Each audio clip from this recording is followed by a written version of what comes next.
Good evening, brothers and sisters. It is an honor to be here. So I guess I'll start with what I want to leave you with. So I will I just want to quickly read out of Proverbs. Proverbs 2. My son, if you receive my words and treasure up my commandments with you, making your ear attentive to wisdom and inclining your heart to understanding. Yes, if you call out for insight and raise your voice for understanding, if you seek it like silver and search for it as for hidden treasures, then you will understand the fear of the Lord and find the knowledge of God. For me, these words, I came across them probably 3 years ago, and that's when, for me, the journey started. This journey that has been crazy and is not ended, and what has become my heart cry as a servant of God and as a servant in His kingdom. This is, to be a son who cries out for wisdom from his father, and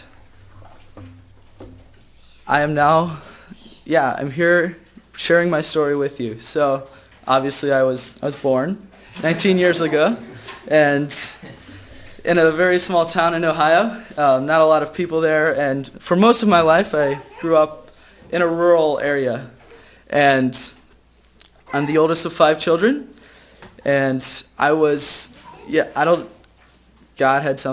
obviously did something, but I grew up with Christian parents that are still are my role models and who I view as the model of marriage that I want to if I get married someday. I highly respect my dad and my mom. My dad has been so influential. So they raised me and were teaching me scriptures. They told me stories. They were teaching me the ways of Jesus. As a child, I had a group of friends at my church. I grew up in the church that believed in the non-resistance, separation, and nonconformity from the world. And they were a sincere church. And in fact, there were times where they wanted to do outreach, but never got to that point. So I grew up with a group of friends, but by far, my closest relationship from about maybe 5 till when I was 12 or 13 was my cousin. My mom and her sister were very close to one another, and they spent a lot of time together. And so I was at his house, or he was at my house. We had sleepovers, and I can just remember playing games of baseball, us two against me and my cousin against his older brother, and all the trash talk that went down, man. That made some memories, and that was a great time of my life. I was as a kid, I was passionate, and I still am. I'm an emotionally driven person, and at times if I'm with a group of friends, I can talk too much, and I was known to say stuff, and I said stuff I shouldn't have, and that's definitely a characteristic that I've had to work on over the years, and that was there in my early childhood. A definite factor of my early childhood, something that happened when I was around 8 to 10 years old, I remember having conversations with my father, and I remember the specific instance of getting down beside my bed one night and just praying for Jesus and praying for him to come into my life. That's all I knew what to do at that moment, and I had to do a lot of growing up, and I was only 8 and still not sure about that, but I felt I was sincere, as only an 8-year-old can be, 8-year-old child who loves his father. And I grew up, and when I was around 12 years old, for a number of different reasons, we went to a different church where the church where we're at now, this church was coming away from it was starting its own community, own fellowship off of another church, and there were several complications and issues. You can ask me about it later, but basically splitting off. And my father and my mother saw the appeal there because they had a vision for intentional accountability and for discipleship, which I didn't really see it when I was that young in the church where I grew up with to start with in my young childhood, but I didn't understand everything either. And so it just seemed like a fairly regular Anabaptist Mennonite church, that first church I was at. So my parents moved there, and I was 13, and that meant I had to, at 13 I moved, and we moved as well. We had moved a couple of years earlier to a different part of the county, thinking that our prior church was going to start an outreach. That never came to bear. And that was definitely a factor. And so we moved to, it's called Crosspoint today, Crosspoint Mennonite Church, and I grew apart from my cousin. I no longer had that really close relationship. We barely saw each other, and I think it really hurt. It really hurt both of us. A lot of different stuff, but it was. We're not as close as we had been back then. Today, even I just look back and wow, we are seemingly totally different places. And so at 13, I was in a new church, and with no people really my age. Those that were considered in the youth group were 5 to 6 years older than I was, and the others were like maybe 5 years younger than I was. There was one person my age, and it was I'm gonna admit it was a girl, and at that age I was like totally awkward. So yeah, I had my issues that I had to come over there. So being at 13, not really I didn't really have a close connection. I felt like I was in this limbo state, like what was happening. There were moments when I wish I could just go back. I could just go back and go back to my cousin. And my cousin was there, but I just didn't see him as often. But for reasons that I'll probably say later on, when I was at that point, I was in 7th or 8th grade. 8th grade, there was a new Bible teacher came to our school around that time. And also, about a year or two later, when I entered high school, I began relationships with 2 teachers there that taught me throughout high school, and that have profoundly shaped, those 3 people were people that God that God, I don't know if it was specifically me, but it felt like just what I needed. This Bible teacher came. He was a really passionate fellow, and he had really, I just remember his classes were very powerful, very emotional, and the one class that I probably never will forget about is he taught of Jesus and his love, and of Jesus having to drink God's cup. And that has never left me. It's still in my mind, and we grew closer. I kind of saw him as my mentor, in a sense, as I went through high school a little bit. And as I went through high school, and this specific relationship, again, it kind of, I'll finish that part of it later on. But there were 2 other guys that were also, who I started building a relationship, or who I saw as the coolest guys ever. They were my 2 high school teachers, both men, and they were to me, those were guys I wanted to be someday. They were 8 to 10 years older than I was, and I thought they just did sweet stuff. They were on fire for the Lord, and I found something appealing in that.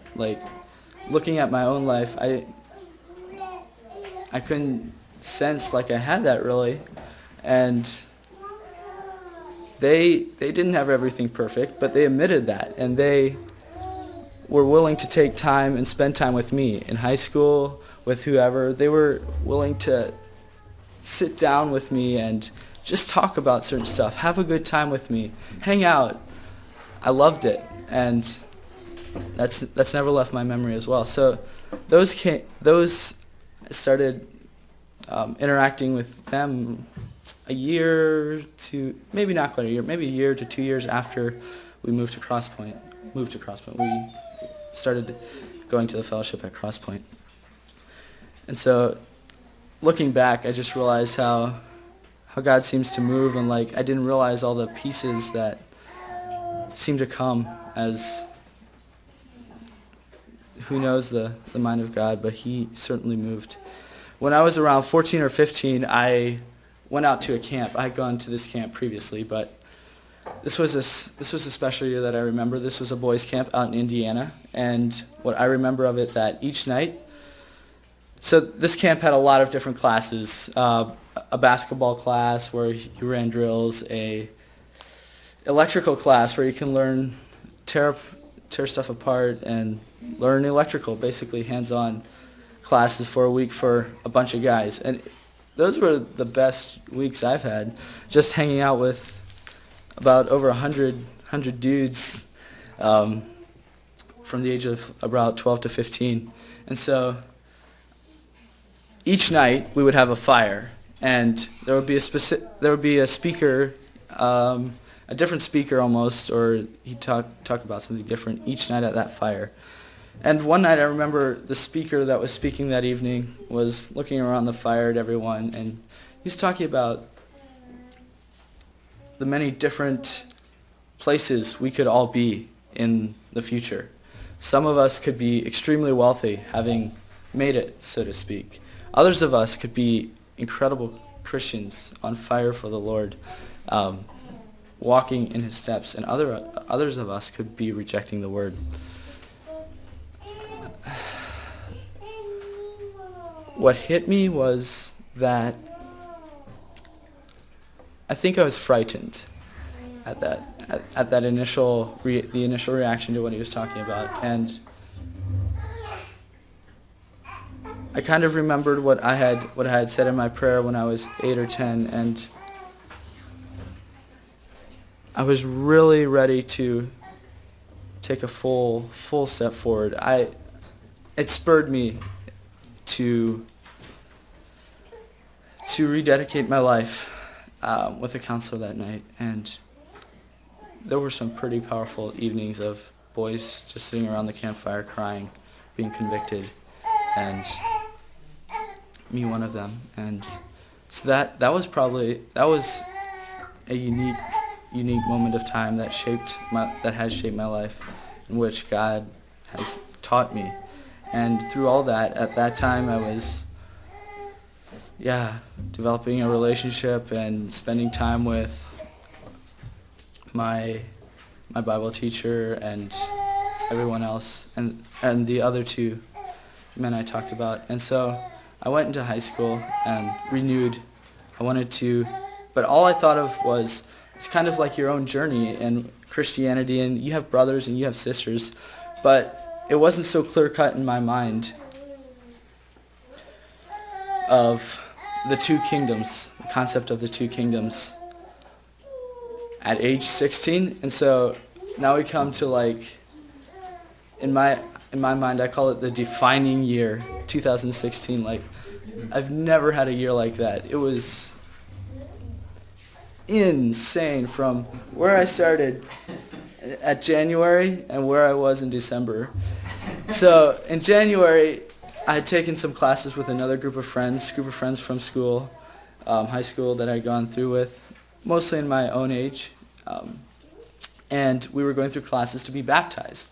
And my sister was also in the group, so it was a powerful moment of being baptized with my sister, and I felt it was a sincere moment of stepping across the line from the world of darkness to the world of light, and saying, I am here, I am all in for you, Jesus, and that I will try with your power and with your spirit to follow you.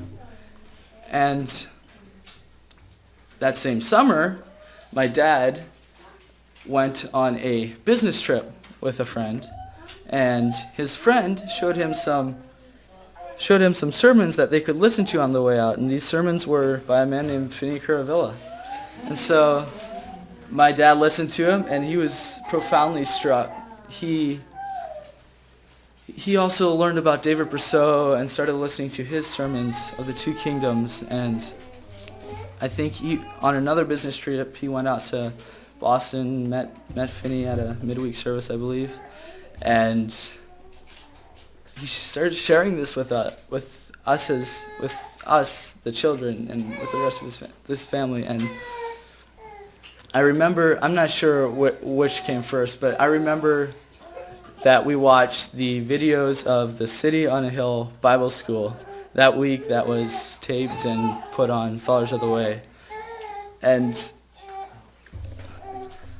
to put it succinctly, my mind was blown. Like, this was, I'm using too many adjectives, but I can't really describe it. Like, it almost felt like stuff was coming out of my eyes, and now I could see clearly, like when Jesus heals the blind men and he touches their eyes to be opened. It was almost like this revelation.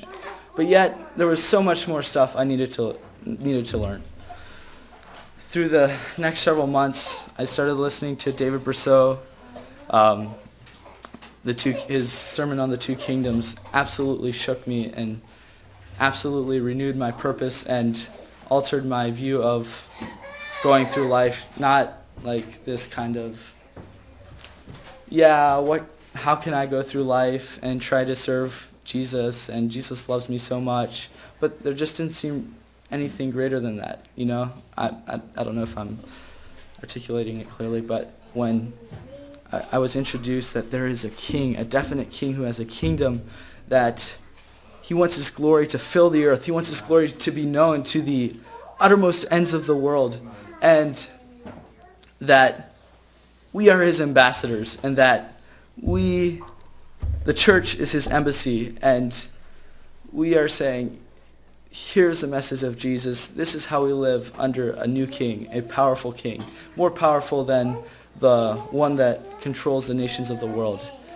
I remember reading several books by David Brousseau, Will the Real Heretics Please Stand Up, as well as The Kingdom That Turned the World Upside Down, and just being wowed and amazed by the dedication and devotion of several examples he gives in there, but also that Jesus calls his disciples to, and that Jesus calls everyone to.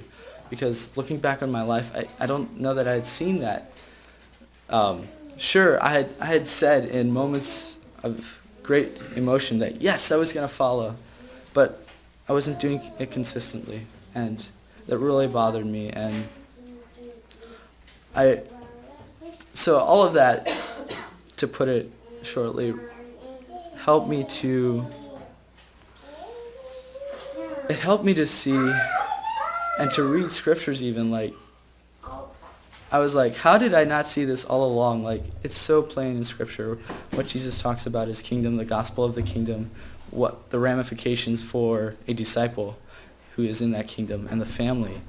And that profoundly changed my life. And I started reading more, started listening to sermons more, went through the series on Numbers that Finney did as well, Brother Finney did as well, and I just couldn't get enough. And Jesus, that was a sweet time. Jesus was like the bread and hungering and thirsting for more. And so I ended 2016 like that, and oh my goodness, I start 2017 then, and am going through school, and just kind of, after hearing all this stuff of the two kingdoms and seeing what Jesus says, I kind of question certain stuff in churches that I see around us, and why all these extra supposed like standard of rules or something. How does that have to do with the church? I questioned, like, even people in high school, like, why do they do some of the things they do? There's a greater purpose. There's so many needy out there. there's a message to proclaim and to be. So that is kind of how I went into 2017. I had several downfalls, and I had to work through some stuff. I tend to be a guy that if I have to say things perfectly. So if I'm in a classroom setting, I have to ask the perfect question, or I have to, so if I don't get things done the way I want or said the way I want, I can beat myself up. I can, highly emotional, and I needed more stability. And so there were several things like that to work out, but 2017 was still a good year. And then in May, we had Finney came to Cross Point. I think it was in May, end of May, and Cross Point was considering doing an outreach, and he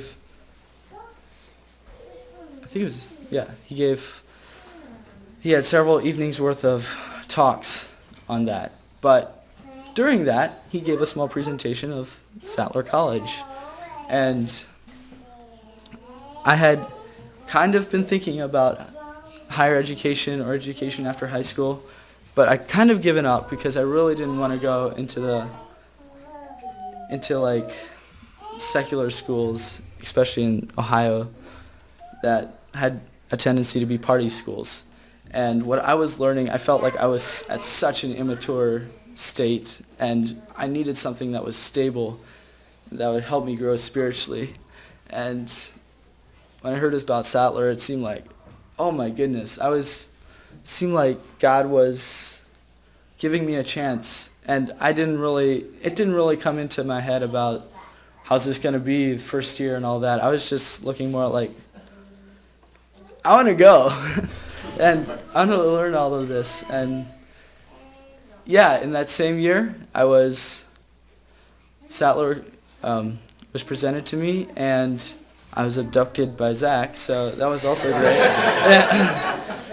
So if you don't know all that, you can ask me or Zach later, but that's always a great opener to get to know one another if you have 2 hours in a car. And so that influenced me, and I would say helped me influence part of my decision to come to Sattler. And through that, it's growing. The past 4 years, from where I was around 14 or 15 to where I am now, if I would have been at 15, if I knew at 15 what I know now or where I'd be, if I try to guess how can I get there it's impossible. Like, there were so many different factors, so many different things that came out of the blue, it seemed like, and really influenced. It's just God's power and His glory, and wow, He works, He's working in each one of us, and the story He creates. It definitely was a hard journey, a broken journey. I had a heart of pride that needed to be broken, and I had to learn that lesson repeatedly. But in the end, it's a journey that is still going on, and a journey that will never cease until I die. And through all that, I had been challenged by those verses in Proverbs, and it has become my heart cry through. And sorry if it seems a little muddled. I had it more outlined in my head, but that is the story I have. That, it may not seem like much, but hey, I can see where God has worked, and it is all I am in 120%. And I just hope that my life you can see in my life that I am wanting to go 120%, and that you can speak to my life, whether it's rebuke or whether it's encouragement. And so something I've been challenged with is in Psalm 1, where he talks about the man who walks in the counsel of who walks not in the counsel of the wicked, nor stands in the way of sinners, nor sits in the seat of the scoffers. But his delight is in the law of the Lord, and on his law he meditates day and night. And he is like a tree planted by streams of water that yields its fruit in its season, and its leaf does not wither. In all that he does, he prospers. And I guess the challenge I have that I be that person that's continually begging God to give me daily bread, for wisdom, to seek it like I would seek a precious gem or something. Seek it with all my heart, to love him with all of my heart, my soul, my strength, and my mind, and to love my brothers as well. And so that we all may become deeply rooted trees, and that we bear much fruit for the kingdom of God. Thank you.